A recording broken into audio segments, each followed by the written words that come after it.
Hello दोस्तों, स्वागत है आप सभी का संसवाई घटना चक्र के इस ऑनलाइन प्लेटफॉर्म में। मोहित आप सभी का हार्दिक स्वागत करता हूं आज अपने इस वीडियो में। आज अपने इस वीडियो में हम चर्चा करेंगे 4 से 6 मार्च 2026 तक के महत्वपूर्ण करंट अफेयर। टोटल देखा जाए तो लगभग 31 से 32 न्यूज़ आज हम कवर करने वाले हैं अपने इस क्लास में। और यहाँ पर देखा जाए जो होली का अवकाश था, होली के अवकाश के दौरान घटित प्रमुख घटनाओं को यहाँ पर चर्चा किया जाएगा। कुछ महत्वपूर्ण बिंदु आपके समाचार पत्र पत्रिकाओं से लिए गए हैं। और जो हमारी क्लास आती है प्रतिदिन शाम को 7:30 बजे आती है। थोड़ा सा आज लेट हो रहा है क्योंकि जो होली का अवकाश है, तो होली के अवकाश के कारण देखा जाए तो ऑफिस में बहुत से स्टाफ जो है वो थोड़ा इधर उधर है, तो इस वजह से वीडियो थोड़ा सा लेट अपलोड हो रहा है। लेकिन यहाँ पर देखा जाए कंटेंट की कमी नहीं है, कंटेंट यहाँ पे पर्याप्त है और आपके एग्जाम ओरिएंटेड कंटेंट है। आज थोड़ा सा पीपीटी में परिवर्तन भी है, उस परिवर्तन को आप महसूस भी करेंगे। अब जो भी पॉइंट आएगा, जो भी करंट अफेयर आता रहेगा उसमें, जैसे कुछ लोगों के कमेंट्स थे कि सर रनिंग मैटर में मतलब रनिंग फॉर्मेट में है, तो फॉर्मेट थोड़ा सा चेंज किया गया है। फॉर्मेट आप लोग को पसंद आएगा। और यहाँ पर देखा जाए आज के जो महत्वपूर्ण करंट अफेयर है एक एक कर उन पे हम लोग चर्चा करें। तो यहाँ पर देखा जाए 4 से 6 मार्च 2026 के महत्वपूर्ण करंट अफेयर, इसका मासिक पैकेज इस वीडियो के पिन कमेंट को आप चेक करेंगे, वहां से मिल जाएगा। अन्यथा आप हमारा वेबसाइट विजिट करिएगा। हमारे वेबसाइट पर जब आप जाएंगे तो वहां पर जो मार्च महीने का मासिक पैकेज है करंट अफेयर का, उसको आप ज्वाइन कर सकते हैं। इसमें आपको प्रतिदिन देखा जाए तो डेली क्लास पीपीटी पीडीएफ आपको प्रोवाइड किया जाता है। ठीक है, प्रतिदिन 10 एमसीक्यू का ऑनलाइन टेस्ट आपसे लिया जाता है। महीने के एंड में देखा जाए तो आपको 100 एमसीक्यू का कंप्लीट टेस्ट आपको प्रोवाइड किया जाता है। साथ ही साथ कंपाइल पीडीएफ हिंदी और इंग्लिश दोनों भाषाओं में प्रोवाइड किया जाता है। ठीक है, और यहाँ पर महीने के एंड में ही यूपी स्पेशल की जो इंपॉर्टेंट पूरे महीने के दौरान घटित प्रमुख घटनाएं हैं उनका एक कंपाइल वीडियो के साथ साथ में पीडीएफ भी आपको प्रोवाइड किया जाता है। ठीक, तो इतनी सारी चीज़ें इस मासिक पैकेज में प्रोवाइड किया जाता है। और ये मासिक पैकेज महज देखा जाए तो सिर्फ 25 रुपये में आप इसको ज्वाइन कर सकते हैं। आपके वॉलेट में अगर कॉइन है तो उस कॉइन को अप्लाई करिएगा तो ये मूल्य घटकर कितना रुपये हो जाता है, 18 रुपये 75 पैसे हो जाते हैं। ठीक, 18 रुपये 75 पैसे में आप इस मासिक पैकेज को ज्वाइन भी कर सकते हैं। चलिए स्टार्ट करते हैं, कुछ महत्वपूर्ण खबरें आइए देखते हैं। सबसे पहले चर्चा करेंगे भारत कनाडा शिखर वार्ता 2026 के बारे में। ठीक है, पहली खबर क्या है, भारत कनाडा शिखर वार्ता 2026। अब यहां पर देखा जाए ये भारत कनाडा शिखर वार्ता 2026 हुई, संबंधित व्यक्ति कौन, तो प्रधानमंत्री नरेंद्र मोदी और कनाडा के प्रधानमंत्री कौन, मार्क कार्नी, इनके बीच में नई दिल्ली में बैठक हुई। और यहां पर कुछ समझौते हस्ताक्षरित किए गए। उन समझौते में देखा जाए तो कौन कौन से प्रमुख समझौते हैं, जैसे यूरेनियम आपूर्ति के लिए समझौता किया गया है। साथ ही साथ जो दुर्लभ खनिज सहयोग है इसके साथ में टोटल 17 समझौते ज्ञापन हस्ताक्षरित किए गए हैं। ठीक, तो याद रखिएगा कि जो मार्क कार्नी है ये कनाडा के पीएम है और पीएम नरेंद्र मोदी के बीच में भारत और कनाडा के संबंधों को मजबूत करते हुए 17 समझौते हस्ताक्षरित किए गए हैं। उनमें सबसे महत्वपूर्ण समझौता कौन सा है, जो यूरेनियम आपूर्ति का समझौता है। यहां पर देखा जाए कनाडा जो है ये भारत को यूरेनियम की आपूर्ति करेगा। और ये यूरेनियम की आपूर्ति देखा जाए तो कनाडा सिर्फ कुछ ही देशों को करता है, उनमें अब भारत भी शामिल होगा। और यहाँ पर ऊर्जा जरूरतों को पूरा करने के दृष्टिकोण से इस बात को ध्यान में रखते हुए जो यूरेनियम की आपूर्ति है वो कनाडा के द्वारा भारत को की जाएगी। आगे देखते हैं, जो यूरेनियम समझौता है लगभग 2.6 अरब डॉलर के समझौते के तहत कनाडा भारत को असैन्य परमाणु ऊर्जा कार्यक्रम के लिए यूरेनियम उपलब्ध कराएगा। यहाँ पर असैन्य परमाणु ऊर्जा कार्यक्रम का तात्पर्य यह है कि ये जो यूरेनियम उपलब्ध कराया जाएगा उसका किसी भी सैन्य गतिविधि में उपयोग नहीं किया जाएगा। ठीक है, ये देखा जाए जो ऊर्जा जरूरत है, ऊर्जा जरूरत उसको पूरा करने के दृष्टिकोण से यहां पर प्रोवाइड किया जा रहा है। ठीक है, अब यहां पर कनाडा के द्वारा देखा जाए तो परमाणु सहयोग भी किया जाएगा। दोनों देश स्मॉल मॉड्यूलर रिएक्टर जो SMR होते हैं, छोटे तथा आधुनिक परमाणु रिएक्टरों में सहयोग भी करेंगे। रक्षा सहयोग की बात कर ले, कुछ भारत और कनाडा के बीच में रक्षा सहयोग पर भी बात हुई है। रक्षा उद्योग, समुद्री जागरूकता और सैन्य आदान प्रदान बढ़ाने पर भी सहमति बनी है दोनों देशों के बीच में। साथ ही साथ भारत और कनाडा के बीच में कुछ व्यापार लक्ष्य भी निर्धारित किए गए हैं। ठीक है, ये व्यापार लक्ष्य क्या है कि दोनों देशों ने 2030 तक द्विपक्षीय व्यापार को 50 अरब डॉलर तक पहुंचाने का लक्ष्य रखा है। और फ्री ट्रेड एग्रीमेंट वार्ता को जल्द पूरा करने का निर्णय भी लिया है, यानी कि FTA जो भारत और कनाडा के बीच में FTA है वो भी जल्द ही साइन हो जाएगा। साथ ही साथ 2030 तक व्यापार लक्ष्य कितना निर्धारित किया गया है, तो 50 अरब डॉलर निर्धारित किया गया है। ठीक है, अब यहां पर कुछ अन्य घोषणा भी हुई है, कुछ अन्य पहल भी है उन पे भी चर्चा कर लेते हैं। कनाडा ने भारत की पहल जो इंटरनेशनल सोलर अलायंस है तथा ग्लोबल बायोफ्यूल अलायंस इसमें शामिल होने की घोषणा की है, तथा कनाडाई विश्वविद्यालय जो है ये भारत में अपना परिसर भी खोलेंगे। ठीक है, तो दोनों देश के बीच में ये सहयोग होने वाला है। कौन कौन से, कि जो भारत की पहल है इंटरनेशनल सोलर अलायंस तथा ग्लोबल बायोफ्यूल अलायंस, इसमें कनाडा सम्मिलित होगा। साथ ही साथ भारत में देखा जाए जो कनाडा के यूनिवर्सिटी हैं उनके देखा जाए परिसर स्थापित किए जाएंगे। ठीक है, आपने बहुत से स्टूडेंट्स देखे होंगे कि वो कनाडा में जाके कनाडा में वीजा लेकर वहां पर पढ़ाई करते हैं और इससे जो कनाडा के ओवरऑल जीडीपी है उसमें सहयोग भी करते हैं वो।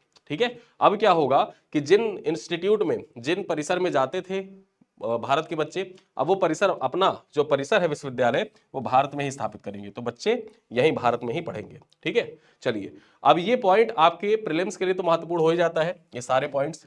ठीक है, ये प्री के लिए इंपॉर्टेंट है, साथ ही साथ देखा जाए तो ये मेंस के लिए भी इंपॉर्टेंट हो जाता है। मेंस के लिए इंपॉर्टेंट हो जाता है, मेंस में कहा, तो ये जीएस पेपर 2, जीएस पेपर 2 जो भारत कनाडा संबंध है। ठीक है, अब भारत कनाडा संबंध है तो इससे संदर्भित जो पॉइंट है भारत कनाडा संबंध से, यहां पर देखा जाए ये आपका जीएस पेपर 2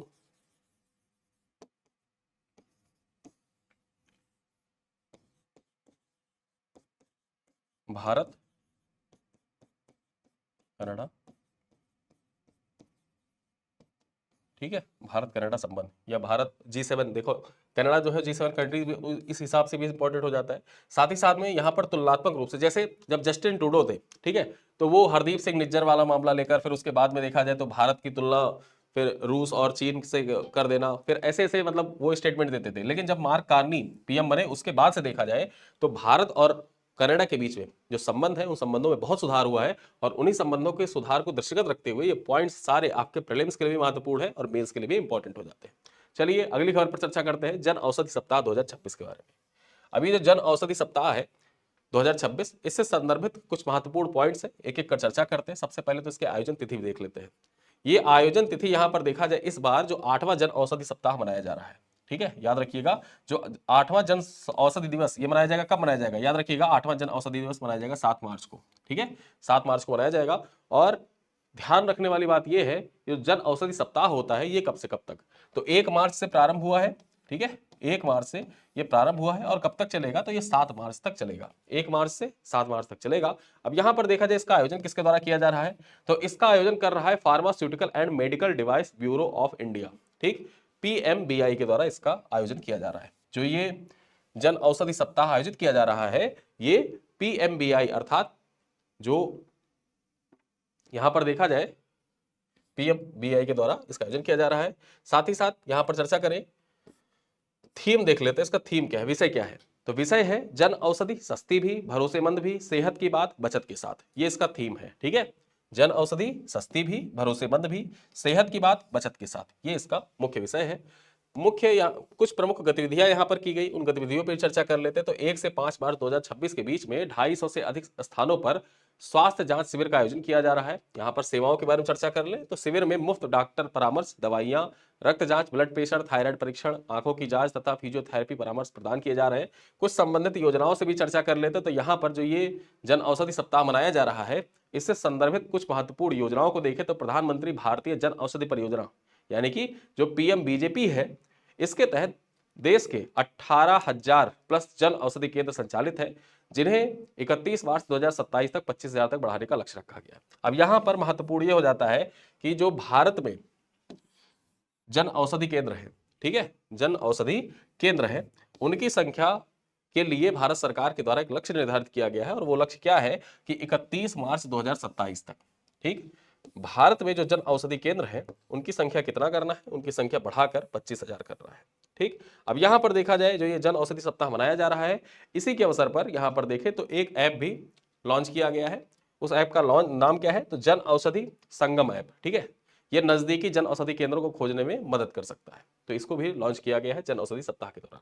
चलिए आगे चलते हैं, हमारी अगली खबर क्या है, जनगणना 2027 के शुभंकर, प्रगति और विकास के बारे में चर्चा करते हैं। यहां पर देखा जाए जो जनगणना 2027 में होने वाली है, इसके शुभंकर कौन है, प्रगति है और विकास है। प्रगति और विकास, प्रगति जो है ये यहां पर देखा जाए प्रगति महिला प्रगणक है और जो विकास है वो क्या है, वो पुरुष प्रगणक है। ठीक है, तो यहां पर प्रगति और विकास दो शुभंकर है, ये दोनों शुभंकर का नाम याद रखिएगा, आपके एग्जाम के दृष्टिकोण से महत्वपूर्ण हो जाता है। अक्सर देखा जाए जब मैस्कॉट होते हैं एग्जाम में पूछ लिए जाते हैं। घोषणा या अनावरण पर चर्चा करें तो केंद्रीय गृह मंत्री और सहकारिता मंत्री जो है, इन्होंने नई दिल्ली में जनगणना 2027 के लिए शुभंकरों का अनावरण किया है। ठीक है, नई दिल्ली में 2027 की जो जनगणना है इसके लिए शुभंकर का अनावरण किया और शुभंकर प्रगति ये महिला प्रगणक है और विकास पुरुष प्रगणक को आधिकारिक मैस्कॉट के रूप में प्रस्तुत किया गया है। यहाँ पर आप फोटो देख सकते हैं। चलिए अब यहाँ पर देखा जाए कुछ डिजिटल पहल भी है, इसके संदर्भ में चर्चा करें तो इस अवसर पर जनगणना 2027 के लिए 4 डिजिटल टूल्स भी लॉन्च किए गए हैं, जो इनकी सॉफ्ट लॉन्चिंग भी डिजिटल टूल की गई है। मुख्य उद्देश्य क्या है इन शुभंकरों का, तो यहां पर देखा जाए इन शुभंकरों के माध्यम से जनगणना 2027 की जानकारी, उद्देश्य और संदेश को समाज के विभिन्न वर्गों तक सरल और जन सुलभ तरीके से पहुंचाना है। और प्रतीकात्मक महत्व देखा जाए तो प्रगति और विकास 2047 तक भारत के विकसित राष्ट्र बनने के लक्ष्य तथा महिलाओं पुरुषों की समान भागीदारी का प्रतीक भी है। यहाँ पर जो प्रगति और विकास, इसका प्रतीकात्मक देखा जाए तो उद्देश्य क्या है कि जो 2047 विकसित भारत @ 2047 जो लक्ष्य है, उस लक्ष्य को प्राप्त करने की दिशा में देखा जाए तो महिला और पुरुषों की समान भागीदारी को प्रदर्शित भी करता है। यहां पर यह जनगणना का जो प्रतीकात्मक मैस्कॉट है, प्रगति और विकास। चलिए ये तो हो गई हमारी जनगणना से संदर्भित सवाल। अब आते हैं अगले पॉइंट पर, विश्व वन्यजीव दिवस 2026 के बारे में चर्चा करें। यहां पर जो विश्व वन्यजीव दिवस है इसके बारे में चर्चा करें तो हर साल कब मनाया जाता है, आयोजन तिथि क्या होती है, तो 3 मार्च को प्रतिवर्ष वन्यजीव सप्ताह जो दिवस होता है ये मनाया जाता है। विश्व वन्यजीव दिवस कब मनाया जाता है, 3 मार्च को मनाया जाता है। इसके पीछे मुख्य उद्देश्य क्या है, तो इसके पीछे देखा जाए मुख्य उद्देश्य ये है कि जंगली जानवरों और पौधों का संरक्षण, जैव विविधता की रक्षा करना तथा प्राकृतिक संरक्षण के प्रति जागरूकता को बढ़ावा देना। चर्चा करें थीम क्या रहा 2026 का, यहां पर देखा जाए मेडिकेनन एंड एरोमेटिक प्लांट, ठीक है, safeguarding health heritage and livelihoods, ये इसका थीम था। इसी थीम पर देखा जाए इस बार जो विश्व वन्यजीव सप्ताह मनाया गया, मतलब विश्व वन्यजीव दिवस मनाया गया, ये इसका यहाँ पर थीम था इस बार, ठीक है। तो इस थीम को आपको याद रखना है। चलिए आगे देखते हैं महत्व क्या है। यह थीम औषधीय और सुगंधित, यह थीम जो है औषधीय और सुगंधित पौधों के संरक्षण तथा इकोसिस्टम और स्थानीय समुदायों की आजीविका में उनकी महत्वपूर्ण भूमिका को रेखांकित करता है। संदेश क्या दिया जा रहा है इस दिवस के माध्यम से, जैव विविधता की सुरक्षा से पर्यावरण संतुलन, स्वास्थ्य सुरक्षा और सतत विकास सुनिश्चित किया जा सकता है। ये संदेश दिया जा रहा है विश्व वन्यजीव सप्ताह, जो विश्व वन्यजीव दिवस 2026 है, इसके माध्यम से। चलिए तो आपको 2 चीजें याद रखनी है यहाँ से, विश्व वन्यजीव दिवस कब मनाया जाता है, सबसे पहले तो ये जान लो 3 मार्च को मनाया जाता है, और इसका थीम क्या है, ये थीम आप याद रखिएगा। चलिए आगे देखते हैं Laureus world team of the year 2026 के लिए भारतीय महिला क्रिकेट टीम को नामित किया गया, नॉमिनेट किया गया। यहां पर देखा जाए जो भारतीय महिला क्रिकेट टीम है इसको नॉमिनेट किया गया है, किस लिए, जो Laureus world team of the year है, ठीक है। यहां पर चर्चा करें तो भारतीय महिला क्रिकेट टीम को Laureus world team of the year 2026 के लिए नॉमिनेट किया गया है। विशेष उपलब्धि यहां पर क्या हो जाती है, क्या विशेष यहां पर है, तो विशेष उपलब्धि यह है यह सम्मान पाने के लिए नामित होने वाली पहली महिला क्रिकेट टीम बनी है। यानी कि अभी तक जो Laureus world team of the year चुना जाता था उसमें कोई भी महिला क्रिकेट टीम को अभी तक नामित नहीं किया गया था, ठीक है। अवार्ड, टीम का अवार्ड तो दिया तो पहले से जाता है, ऐसा नहीं है कि पहली बार दिया जा रहा है, लेकिन अभी तक किसी भी महिला टीम को, क्रिकेट की वो भी महिला टीम को यहां पर सम्मिलित नहीं किया गया था, और यह पहली बार है कि भारतीय महिला क्रिकेट टीम को यहां पर नॉमिनेट किया गया है, ठीक है। अब जीतती है ये टीम या नहीं जीतती है वो तो भविष्य के गर्त में है, जीतती है तो हम इस पर करंट अफेयर जरूर लेकर आएंगे, अन्यथा जो भी टीम जीतेगी उस पर भी करंट अफेयर के सवाल आपके बनेंगे तो उसको भी हम लेकर आएंगे। लेकिन यहां पर चर्चा करते हैं कुछ महत्वपूर्ण बिंदुओं पर। देखा जाए तो प्रमुख कारण क्या रहा कि किस लिए इसको नॉमिनेट किया गया है, हुआ यूं था कि टीम ने आईसीसी वुमेन्स वर्ल्ड कप 2025 में शानदार प्रदर्शन करते हुए पहला विश्व कप का खिताब जीतने की उपलब्धि हासिल की, और यहां पर कुछ ऐतिहासिक रिकॉर्ड बना था। ऑस्ट्रेलिया के खिलाफ सेमीफाइनल में महिला ओडीआई इतिहास का सबसे बड़ा सफल रन चेज हुआ था, इसी वजह से देखा जाए। और जेमिमा रोड्रिग्स, ठीक है, जेमिमा रोड्रिग्स जो सेमीफाइनल मुकाबला था उसमें देखा जाए उन्होंने कीर्तिमान रच दिया था, ठीक है, कीर्तिमान रच दिया था। और इसी चीज को ध्यान में रखते हुए, दृष्टिगत रखते हुए, ऐतिहासिक रिकॉर्ड को ध्यान में रखते हुए यहां पर देखा जाए तो जो भारतीय महिला टीम है उसको नॉमिनेट किया गया है। महत्व क्या होगा इसका, यह नामांकन भारतीय महिला क्रिकेट की वैश्विक स्तर पर बढ़ती पहचान है और उपलब्धियों को दर्शाता भी है, प्रदर्शित करता है, ठीक है। तो ये पॉइंट आप याद रख सकते हैं कि Laureus world team of the year 2026 के लिए भारतीय महिला क्रिकेट टीम को नामित किया गया है। आगे चर्चा करें भारत ट्राइब फेस्ट 2026। अब इसका आयोजन के बारे में चर्चा करें, आयोजन तिथि तो 2 मार्च से लेकर 24 मार्च 2026 तक भारत ट्राइब फेस्ट 2026 आयोजित किया जा रहा है। आयोजक कौन है, तो केंद्रीय जनजातीय मंत्रालय इसका आयोजन कर रहा है। साथ ही साथ संबंधित व्यक्ति की चर्चा कर लेते हैं, तो केंद्रीय जनजातीय कार्य मंत्री जुएल ओराम द्वारा कार्यक्रम की घोषणा और लोगों को लॉन्च किया गया है। मुख्य कार्यक्रम यहाँ पर कौन कौन से हैं, तो ट्राइबल आर्ट फेस्ट है, ठीक है, साथ ही साथ ट्राइबल म्यूजिक फेस्टिवल, भारत जनजातीय उत्सव और ट्राइबल ट्रेड्स कॉन्क्लेव का आयोजन यहाँ पर किया जाएगा। मुख्य उद्देश्य क्या है? तो उद्देश्य यही है, जब आप जानते हैं कि भारत ट्राइब फेस्ट है तो जाहिर सी बात है जो जनजातीय कला है, संस्कृति है, परंपरा है, उनको बढ़ावा देना है तथा आदिवासी समुदायों को अपनी रचनात्मकता तथा कौशल प्रदर्शित करने के लिए एक मंच प्रदान करना इसका मुख्य उद्देश्य है।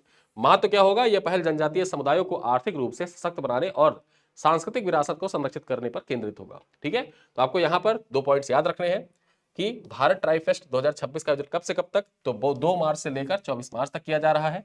ठीक है, और यहां पर चर्चा करें तो ये आयोजन किसके द्वारा किया जा रहा है? ठीक है, ये आयोजन किसके द्वारा किया जा रहा है? तो केंद्रीय जनजातीय कार्य मंत्रालय के द्वारा। और एक पॉइंट आप यहां पर एक ये भी याद रख सकते हैं कि इसका आयोजन कहां पर किया जा रहा है।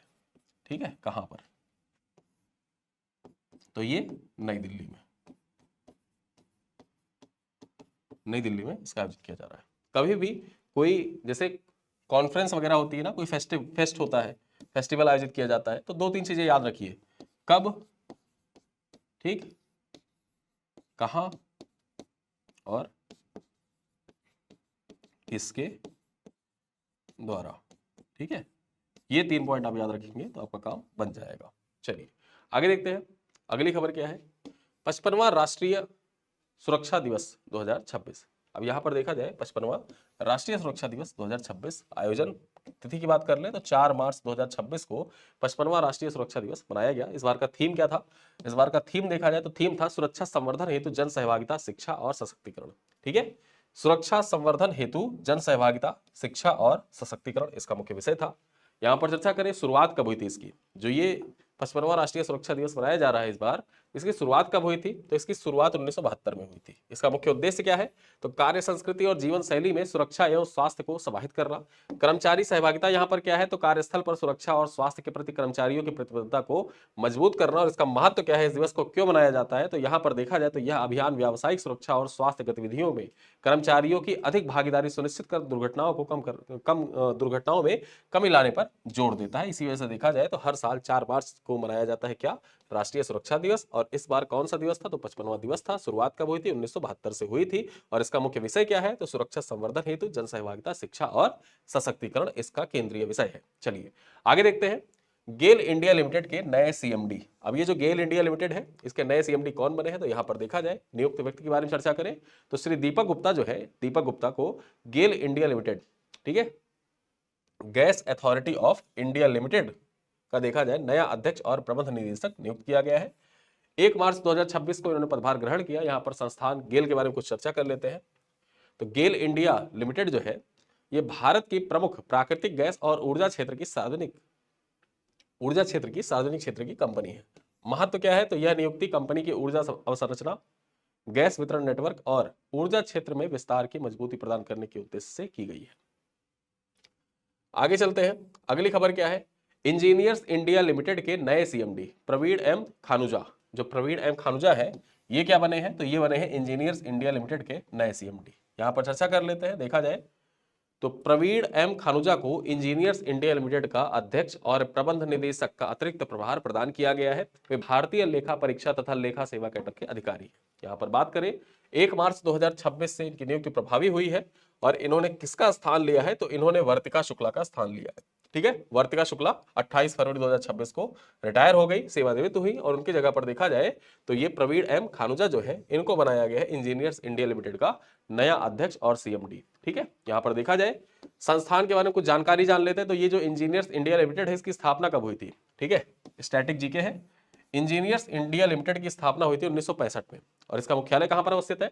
नई दिल्ली में इसका मुख्यालय अवस्थित है। और यह पेट्रोलियम एवं प्राकृतिक गैस मंत्रालय के अधीन एक नवरत्न सार्वजनिक कंपनी है। ठीक है, एक पीएसयू है। किसके अधीन? पेट्रोलियम और प्राकृतिक गैस मंत्रालय के अधीन एक नवरत्न पीएसयू है। ठीक है, तो ये पॉइंट आप याद रखिएगा, आपके एग्जाम के लिए महत्वपूर्ण हो जाता है।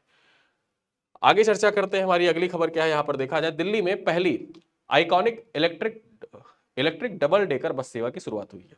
ठीक है, दिल्ली में पहली बार iconic electric double decker bus सेवा की शुरुआत हुई है। जो मुंबई में अक्सर आप देखते हैं, लेकिन यहाँ पर पहली बार ये इलेक्ट्रिक बस सेवा जो है, क्योंकि मुंबई में जो आपने फिल्मों में देखा है डबल डेकर वाली बस की नीचे भी फिर ऊपर भी लोग बैठे हुए हैं। ठीक है, तो उसमें क्या होता है कि वो डबल डेकर बस है लेकिन वो पेट्रोल और डीजल से चलने वाली थी। लेकिन यहाँ पर ये जो है ये इलेक्ट्रिक चलने वाली है। दिल्ली में उद्घाटन जिसका किया गया है, चर्चा करते हैं। 2 मार्च 2026 को इसका शुभारंभ हुआ। लोकार्पण कौन था, किसके द्वारा किया गया? तो मुख्यमंत्री रेखा गुप्ता, पर्यटन मंत्री कपिल मिश्रा और धीरज हिंदुजा जो अध्यक्ष है अशोक लीलैंड के, उनके द्वारा यहाँ पर देखा जाए लोकार्पण किया गया। और ये जो डबल डेकर बस है इसका निर्माण किस कंपनी के द्वारा किया गया, निर्माणकर्ता कौन है? तो स्विच मोबिलिटी, जो अशोक लीलैंड कंपनी, जो हिंदुजा ग्रुप की कंपनी है, उसकी इलेक्ट्रिक मोबिलिटी शाखा के द्वारा इसका निर्माण किया गया है।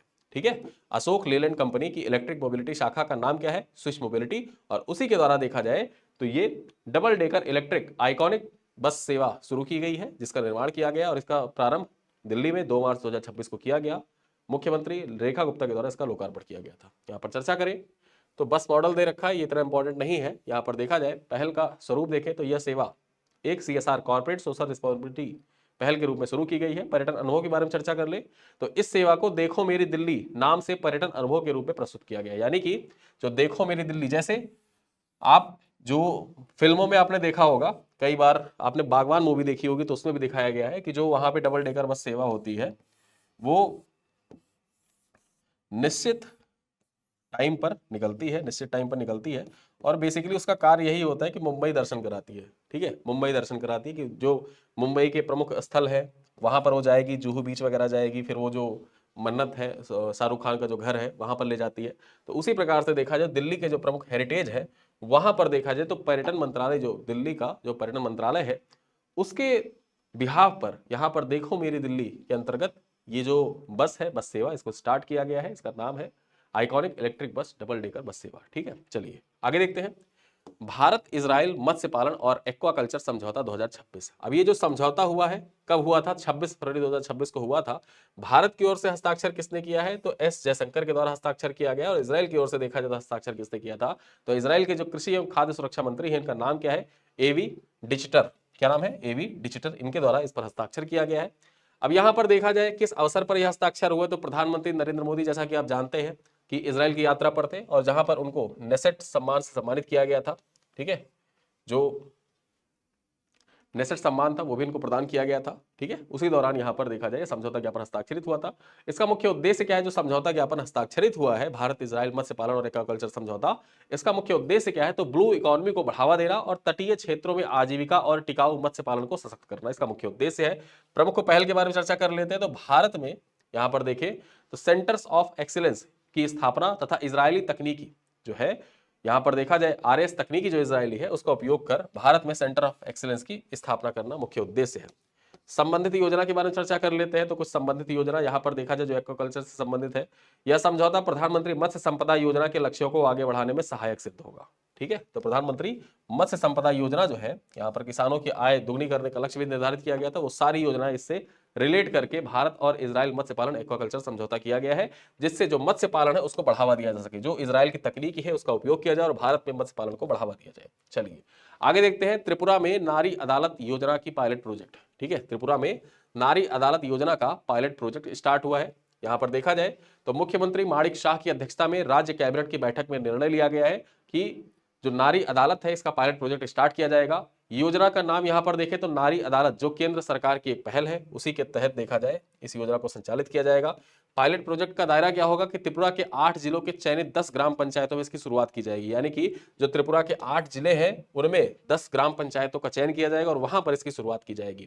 मंच का स्वरूप चर्चा कर लेते तो यह मंच स्तर पर महिलाओं के खिलाफ अत्याचारों की सुनवाई के लिए मध्यस्थ का भूमिका, यानी कि यहां पर आर्बिट्रेशन मंच होगा। समिति संरचना के बारे में चर्चा करें तो प्रत्येक नारी अदालत में सामाजिक रूप से सम्मानित अधिकतम 9 सदस्य सम्मिलित होंगे। और यहां पर बात कर ले कि इसके अधिकार क्षेत्र की, तो आवश्यकता पड़ने पर यह मंच पुलिस कार्रवाई की सिफारिश भी कर सकेगा। ठीक है, अगर आवश्यकता पड़ती है तो ये जो मंच है नारी अदालत, ये पुलिस कार्रवाई की सिफारिश भी कर सकता है, जिसके बाद पुलिस इंटरवीन करेगी। अन्यथा पहले ये मध्यस्थ की भूमिका, जो दो पहल मतलब दो यहाँ पर पार्टी होंगी, ठीक है, महिलाओं के खिलाफ जो अत्याचार हुआ है, ठीक, तो जाहिर सी बात है अगर घरेलू अत्याचार है तो हस्बैंड वाइफ में ही होगा। पहले तो ये दोनों के बीच में देखा जाए मध्यस्थ की भूमिका निभाएगी। अगर इसको लगेगा, इस नारी अदालत को लगेगा कि यहां पर पुलिस को इंटरवीन करना चाहिए, तो वो सिफारिश कर सकती है। चलिए आगे देखते हैं। राज्यपाल और उपराज्यपालों में फेरबदल 2026। यहां पर देखा जाए कल राज्यपाल और कुछ उपराज्यपाल है उनका फेरबदल हुआ, कुछ लोगों का इस्तीफा हुआ है।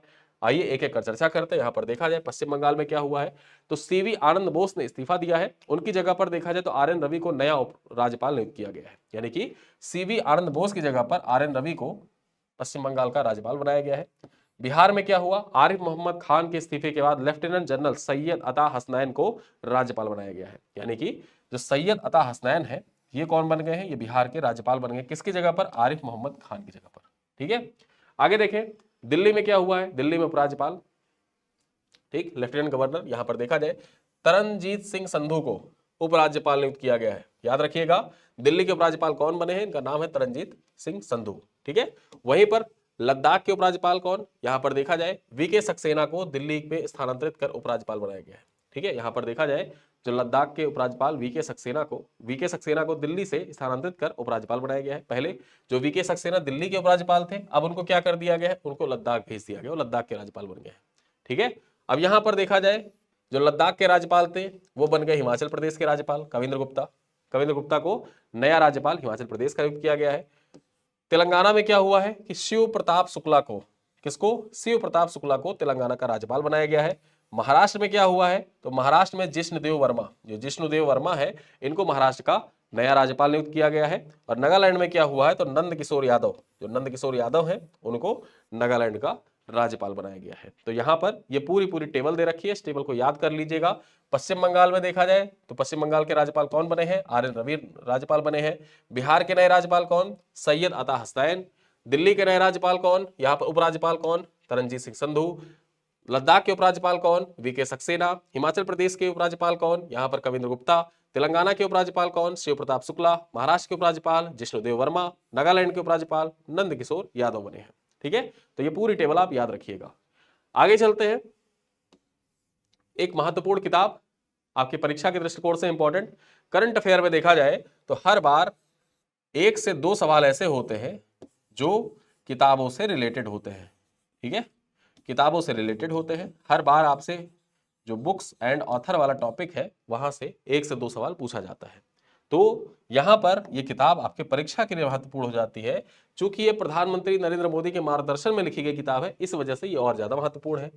शेपिंग टुमारोज सिटीज, ठीक है, shaping tomorrow cities from climate risk to green opportunity, ये है किताब का नाम। इस किताब का नाम आपको याद रखना है, shaping tomorrow's cities from climate risk to green opportunities. आपको देखा जाए परीक्षा में इतना बड़ा नाम नहीं पूछेगा, एग्जाम में सीधे सीधे पूछेगा कि शेपिंग टुमारो सिटीज पुस्तक की लेखिका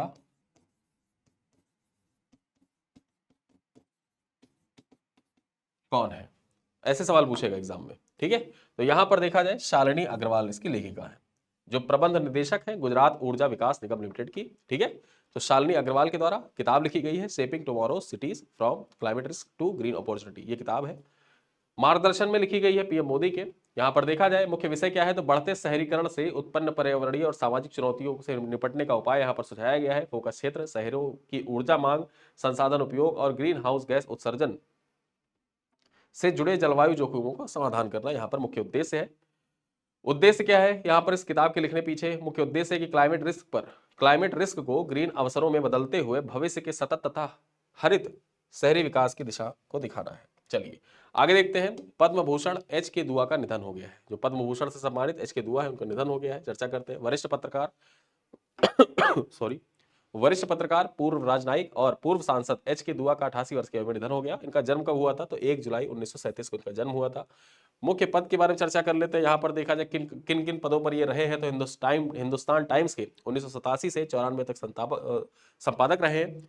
इंडियन एक्सप्रेस में देखा जाए तो 1994 से 96 तक संपादक रहे हैं। साथ ही साथ देखा जाए तो द ट्रिब्यून में 2003 से 2009 तक एडिटर इन चीफ रहे हैं। और वहीं पर टाइम्स ऑफ इंडिया जो समाचार पत्र है उसमें भी देखा जाए तो एडिटोरियल एडवाइजर रहे हैं। कुछ अन्य भूमिका में भी ये रहे हैं।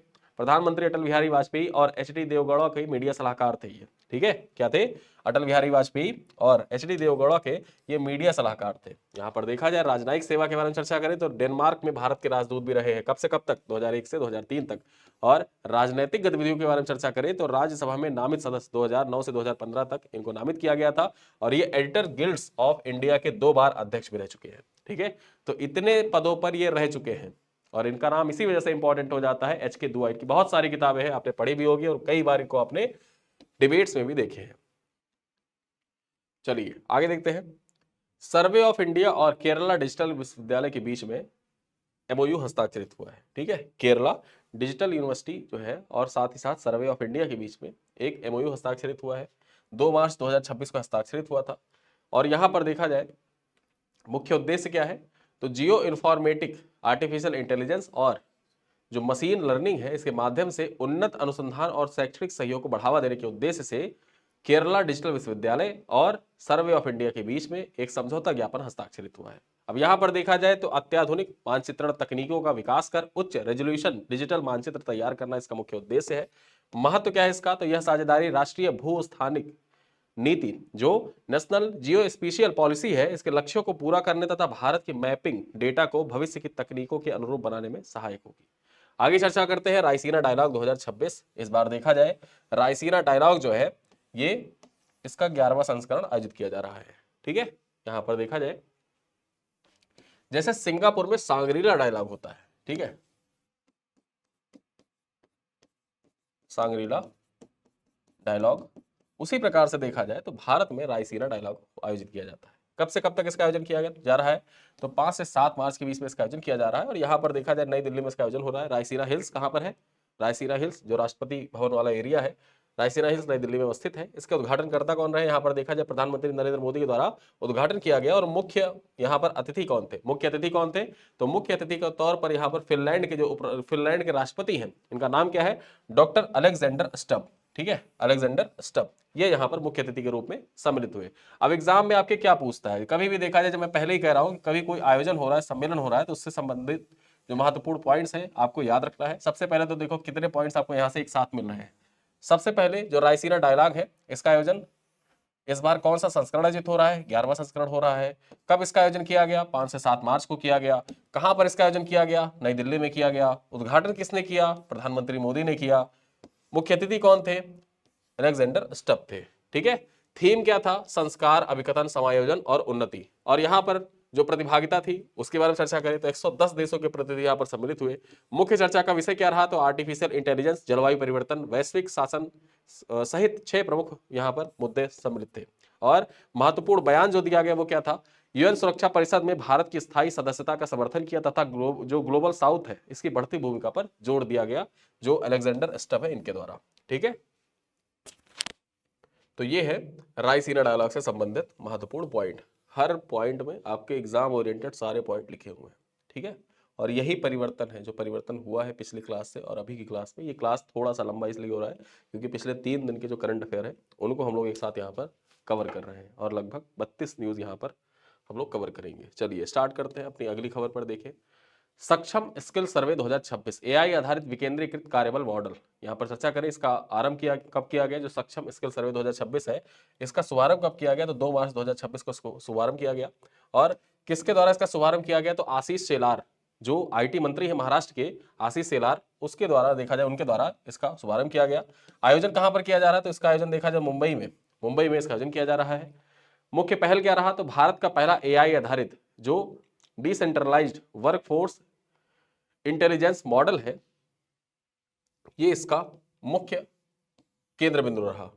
साथ ही साथ इसकी जो संचालन संस्था है वो कौन सी है, शोपियो एनालिटिक्स के द्वारा देखा जाए आर्क AI टूल के उपयोग किया जा रहा है। कवरेज के बारे में चर्चा करें तो लगभग 55,000 घरों का सर्वेक्षण कर 18 से 40 वर्ष की आयु के कौशल का मानचित्रण किया जाएगा। यानी कि 18 से 40 आयु वर्ग के जो युवा है उनके कौशल का मानचित्रण इसी के माध्यम से किया जाएगा। और इसका मुख्य उद्देश्य क्या है, तो लाइवलीहुड सॉवरिन AI मॉडल विकसित करना जिससे जो युवा है उनको सरकारी मान्यता प्राप्त संस्थाओं से जोड़कर कौशल प्रशिक्षण दिया जाए। इसी उद्देश्य से देखा जाए तो सक्षम स्किल सर्वे 2026 का आयोजन किया जा रहा है और महाराष्ट्र में इसका आयोजन हो रहा है। ठीक है, चलिए आगे देखते हैं। सफीना हुसैन के बारे में चर्चा कर ले। सफीना हुसैन नाम आपको कुछ याद आया होगा, नाम याद इसलिए आया होगा क्योंकि जो एजुकेट गर्ल्स ग्लोबली संस्था है उसकी संस्थापक है सफीना हुसैन। ठीक है, जिनको रमन मैग्सेसे से सम्मानित किया गया था। यहां पर देखा जाए times women of the year 2026 Safina Hussain. चर्चा करते हैं। मार्च 2026 में टाइम्स मैगजीन ने सफीना हुसैन को वुमेन ऑफ द ईयर 2026 के रूप में सम्मानित किया है। अब यहां पर देखें एजुकेट गर्ल्स संस्था की संस्थापक है ये। यहां पर देखा जाए वैश्विक सूची में चर्चा करें तो वे समानता पूर्ण विश्व निर्माण के लिए कार्य करने वाली 16 वैश्विक नेताओं में सम्मिलित है। ठीक है, आगे चर्चा करें।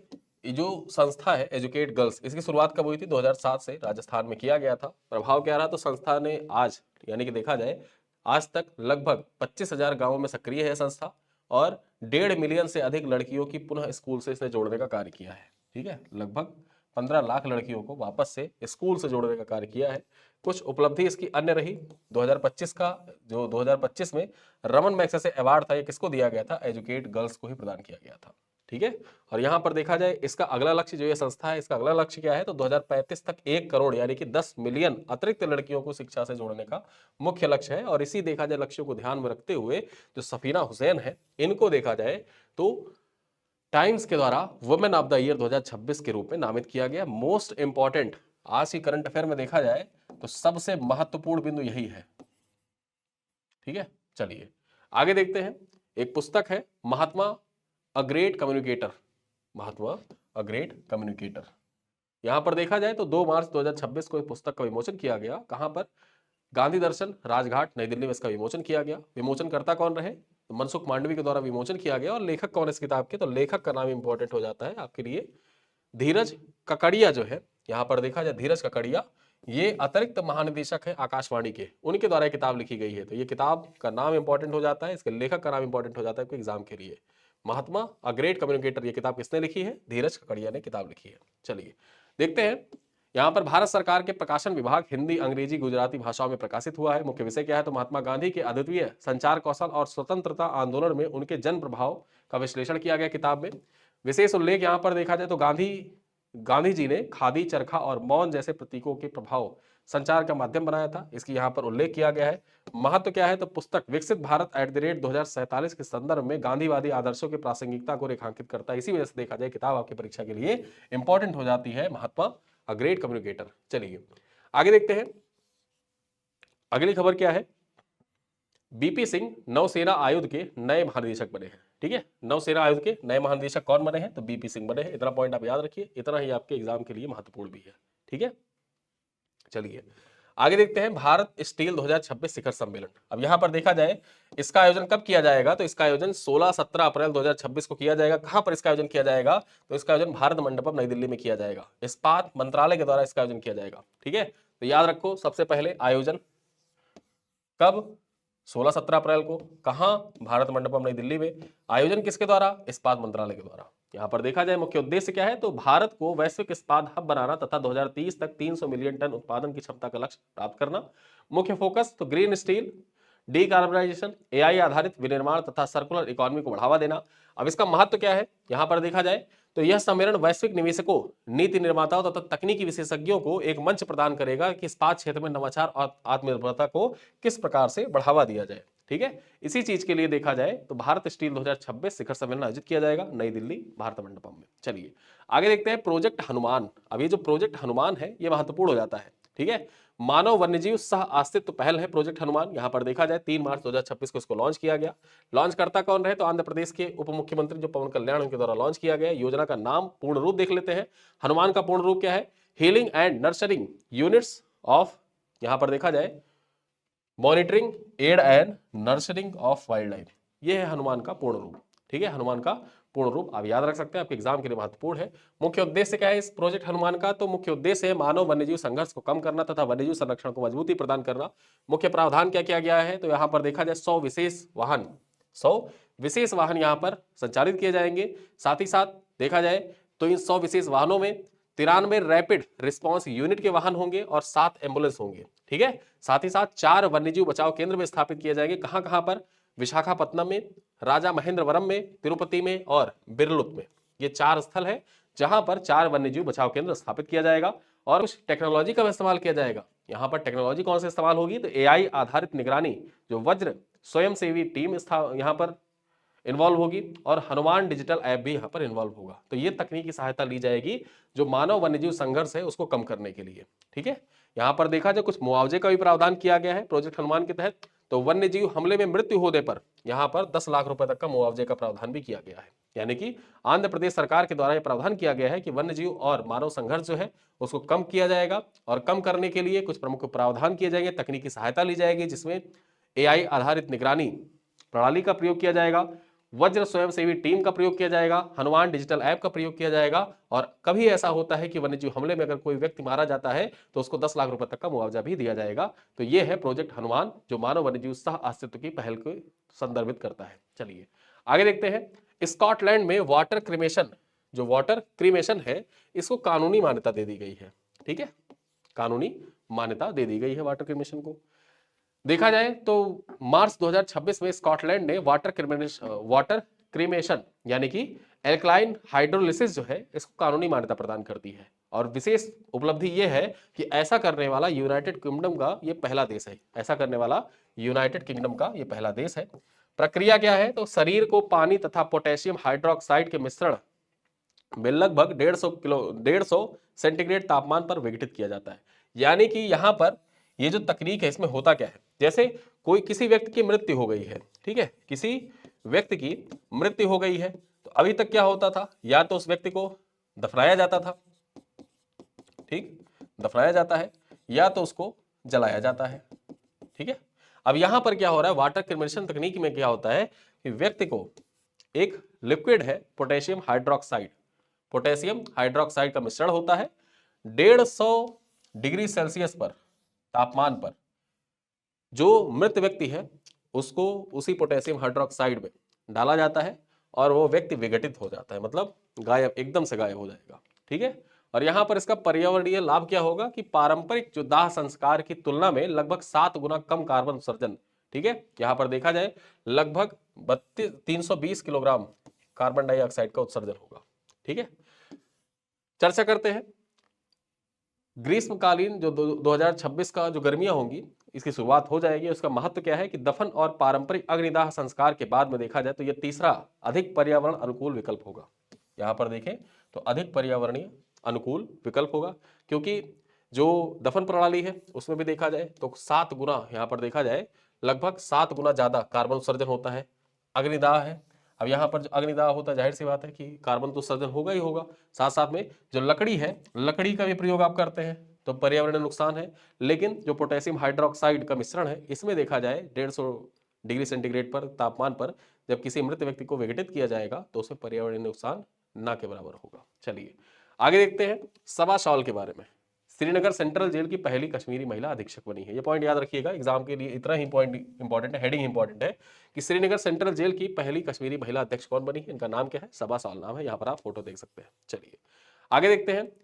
द्वितीय भारतीय बाइसन फेस्ट 2026। अब ये जो द्वितीय भारतीय बाइसन फेस्ट 2026 है इसका आयोजन कब किया जाएगा, तो यहाँ पर देखा जाए 8 और 9 मार्च यानी कि कल और परसों। ठीक है, आज 6 तारीख है, सॉरी परसों और उसके बाद इसका आयोजन किया जाएगा। 8 और 9 मार्च को 2 दिवसीय कार्यक्रम इसका आयोजन किया जाएगा। कहां पर किया जाएगा, तो देवरीगढ़ वन्यजीव अभ्यारण्य संबलपुर उड़ीसा में इसका आयोजन किया जाएगा, और हीराकुंड वन्यजीव प्रभाग के द्वारा यहां पर इसका आयोजन किया जा रहा है। मुख्य उद्देश्य क्या है, तो भारतीय बाइसन जो गौर होते हैं, अर्थात स्थानीय नाम इनका क्या है, गयाला है, इनके संरक्षण वन्यजीव जागरूकता को बढ़ावा देना। यहां पर आप गौर को देख सकते हैं। ठीक है, जो भारतीय बाइसन है इनको आप देख सकते हैं। मुख्य आकर्षण यहां पर देखा जाए तो नाइट कैंपिंग, गौर सफारी और स्टार गेजिंग यानी कि नक्षत्र दर्शन भी किया जाएगा। अब यहाँ पर जो गौर है उनकी जनगणना से संबंधित कुछ तथ्य देख लेते हैं। तो जनवरी 2026 की गणना के अनुसार देखा जाए तो अभ्यारण्य में लगभग 848 बाइसन दर्ज किए गए हैं, जो पिछले वर्ष से 190 अधिक है। यानी कि जो देवरीगढ़ वन्यजीव अभ्यारण्य है संबलपुर उड़ीसा में, यहाँ पर 848 बाइसन दर्ज किए गए हैं। मुख्य आकर्षण क्या रहेगा, तो बैट आइलैंड का भ्रमण यहाँ पर मुख्य आकर्षण रहेगा, जहां पर 1000 से अधिक फ्रूट बैट पाए जाते हैं। ठीक है, फ्रूट बैट पाए जाते हैं। अभी 1000 से अधिक फ्रूट बैट कहां पर, बैट आइलैंड में पाए जाते हैं, और ये बैट आइलैंड कहां पर है, तो देवरीगढ़ वन्यजीव अभ्यारण्य जो संबलपुर उड़ीसा में वहीं पर अवस्थित है। चलिए आगे देखते हैं। मोबाइल वर्ल्ड कांग्रेस 2026 में भारत की भागीदारी। ठीक है, मोबाइल वर्ल्ड कांग्रेस जो है 2026 में भारत की भागीदारी के बारे में चर्चा करें तो इसका आयोजन कब किया गया था, मोबाइल वर्ल्ड कांग्रेस का आयोजन तो 2 से 5 मार्च 2026 के बीच में इसका आयोजन हुआ। और कहां पर इसका आयोजन किया गया, तो बार्सिलोना स्पेन में इसका आयोजन हुआ था। भारतीय प्रतिनिधित्व किसने किया था, तो संचार मंत्री ज्योतिरादित्य सिंधिया के द्वारा किया गया था। और यहाँ पर प्रमुख गतिविधियां क्या रही इस आयोजन के दौरान, तो इंडिया पवेलियन का उद्घाटन तथा भारत के दूरसंचार निर्माण के नवाचार क्षमताओं का प्रदर्शन किया गया। ठीक है, अब प्रमुख घोषणाएं की गई है। यहाँ पर प्रमुख घोषणा क्या की गई, तो इंडिया मोबाइल कांग्रेस की औपचारिक घोषणा यहाँ पर की गई है। मुख्य कार्यक्रम क्या था, तो GSMA मिनिस्टीरियल प्रोग्राम में जो हमारे मंत्री जी हैं वो सम्मिलित हुए थे, और यहां पर देखा जाए तो एक प्रमुख संबोधन दिया, ब्रेकिंग द कास्ट बैरियर विषय पर मुख्य भाषण तथा बिल्ड फॉर व्हाट नेक्स्ट सत्र में भागीदारी भी ली थी। कुछ अन्य यहां पर प्रमुख पहल किए गए, तो वैश्विक CEOs के साथ बैठक की गई और तेजस नेटवर्क के T39166 जो है, ये टेक्निकल चीज है तो इसको आप भूल जाइए, एग्जाम में पूछा नहीं जाएगा। ठीक है, महत्व क्या है, तो ये भागीदारी भारत की डिजिटल कनेक्टिविटी और मोबाइल तकनीकी के वैश्विक नेतृत्व को मजबूती प्रदान करता है। तो आपको याद क्या रखना है, जो मोबाइल वर्ल्ड कांग्रेस है इसका आयोजन कब किया गया, 2 से 5 मार्च को किया गया। आयोजन कहां पर किया गया, बार्सिलोना स्पेन में किया गया। भारत का प्रतिनिधित्व किसने किया, ज्योतिरादित्य सिंधिया ने किया था। और यहाँ पर क्या महत्वपूर्ण हुआ, तो इंडिया पवेलियन का उद्घाटन किया गया, साथ ही साथ जो इंडिया मोबाइल कांग्रेस है 2026 इसकी औपचारिक घोषणा भी की गई है। चलिए, और ये इंडिया मोबाइल कांग्रेस जो है ये कहां पर आयोजित किया जाएगा, तो ये नई दिल्ली में आयोजित किया जाएगा, याद रखिएगा। आगे देखते हैं, सिंगापुर तट के पास 14वीं शताब्दी के जहाज का मलबा मिला है। ठीक है, 14वीं सदी के जहाज का मलबा मिला है। देखा जाए तो सिंगापुर के तट के पास समुद्री पुरातत्व उत्खनन में खोजा गया है। खोज यहां पर देखा जाए तो जहाज के मलबे में लगभग 3.5 टन नीले सफेद युआन राजवंश के चीनी मिट्टी के बर्तन मिले हैं। ठीक है, देखा जाए तो जहाज की पहचान यह संभवतः क्वांगझाओ चीन तथा टेमासेक जो आधुनिक सिंगापुर है जा रहे एक चीनी जंग जहाज था।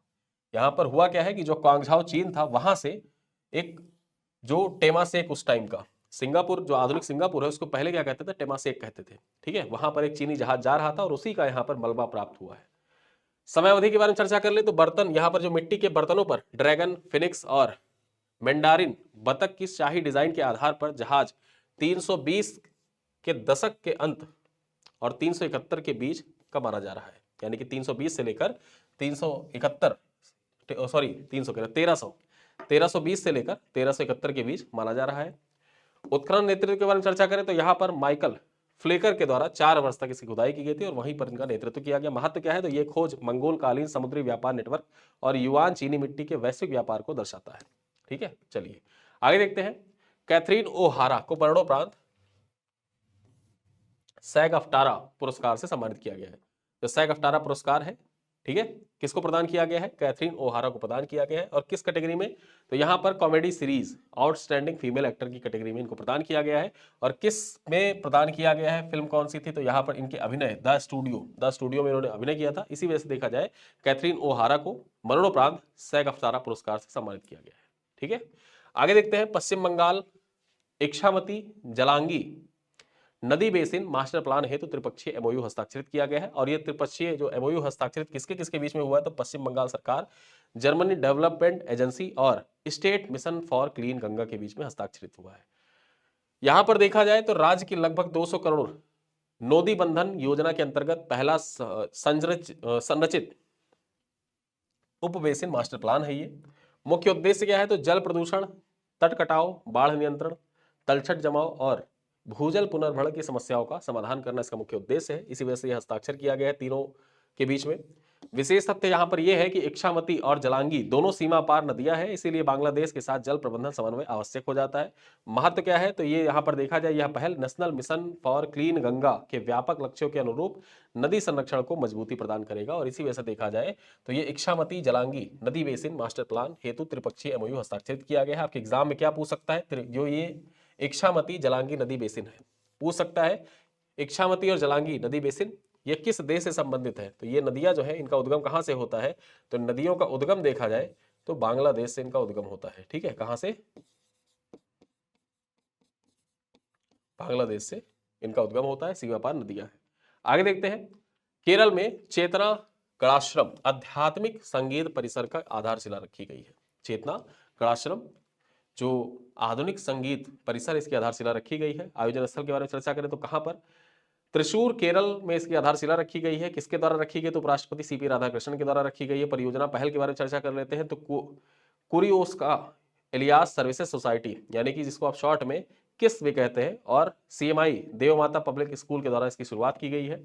मुख्य उद्देश्य इसका यह है कि संगीत, ध्यान, संगीत चिकित्सा और सभी धर्मों के बीच सामंजस्य को बढ़ावा दिया जाए। किस प्रकार से? विशेष संरचना यहां पर देखा जाए तो परिसर में 5 आलय होंगे: ध्यान आलय, संगीत आलय, शब्द आलय, कला आलय और योग आलय। महत्व क्या है? तो यह पर्यावरणीय, सहज यानी कि इको फ्रेंडली आध्यात्मिक परिसर भारत की संगीत परंपरा के माध्यम से मानसिक स्वास्थ्य, ध्यान और सामाजिक एकता को प्रोत्साहित करेगा। ठीक है, और इसी वजह से देखा जाए तो केरल का ये जो चेतना गणाश्रम आध्यात्मिक संगीत परिसर है, ये आपकी परीक्षा के लिए महत्वपूर्ण हो जाता है। त्रिशूर में इसकी स्थापना की जा रही है। ठीक, त्रिशूर में इसकी स्थापना की जाएगी। सीपी राधाकृष्णन के द्वारा यहाँ पर देखा जाए इसकी आधारशिला रखी गई है। और महत्वपूर्ण ये हो जाता है कि संगीत के माध्यम से किसी व्यक्ति का जो मानसिक स्वास्थ्य, जैसे आप परेशान होते हैं तो क्या करते हैं? म्यूजिक सुनते हैं, गाना सुनते हैं, पढ़ते हैं तो गाना सुनते हैं। ठीक है, तो इन्हीं सारी चीजों को ध्यान में रखते हुए देखा जाए तो इसका यहाँ पर स्थापना किया गया है। तो ये था हमारी करंट अफेयर का आज का लास्ट पॉइंट। अब चलते चलते कुछ सवाल है जिनका उत्तर आप कमेंट बॉक्स में दीजिएगा। पहला सवाल क्या है? भारत कनाडा शिखर वार्ता 2026 के दौरान हुए यूरेनियम समझौते का मुख्य उद्देश्य क्या है? भारत के रक्षा परमाणु कार्यक्रम को बढ़ावा देना, असैन्य परमाणु ऊर्जा कार्यक्रम के लिए यूरेनियम आपूर्ति करना, परमाणु हथियारों का संयुक्त विकास करना या कनाडा के परमाणु संयंत्र स्थापित करना। क्वेश्चन नंबर 2 क्या है? जन औषधि सप्ताह 2026 का आयोजन किस संस्थान के द्वारा किया जा रहा है? पहला है भारतीय औषधि महानियंत्रक के द्वारा, या स्वास्थ्य एवं परिवार कल्याण मंत्रालय के द्वारा, या pharmaceuticals and medical devices bureau of India के द्वारा, या भारतीय आयुर्विज्ञान अनुसंधान परिषद के द्वारा। क्वेश्चन नंबर 3 क्या कह रहा है? जनगणना 2027 के लिए घोषित आधिकारिक शुभंकर कौन है? समृद्धि और शक्ति, प्रगति और विकास, गणना और जनशक्ति, शक्ति और समावेश। ठीक है। क्वेश्चन नंबर 4 क्या कह रहा है? विश्व वन्यजीव दिवस 2026 का थीम क्या है? यहां पर देखा जाए थीम पूछा गया है, 4 थीम दिए हुए हैं और इनमें से कौन सा थीम सही है ये आपको कमेंट करके बताना है। चलिए, और अंतिम सवाल क्या है?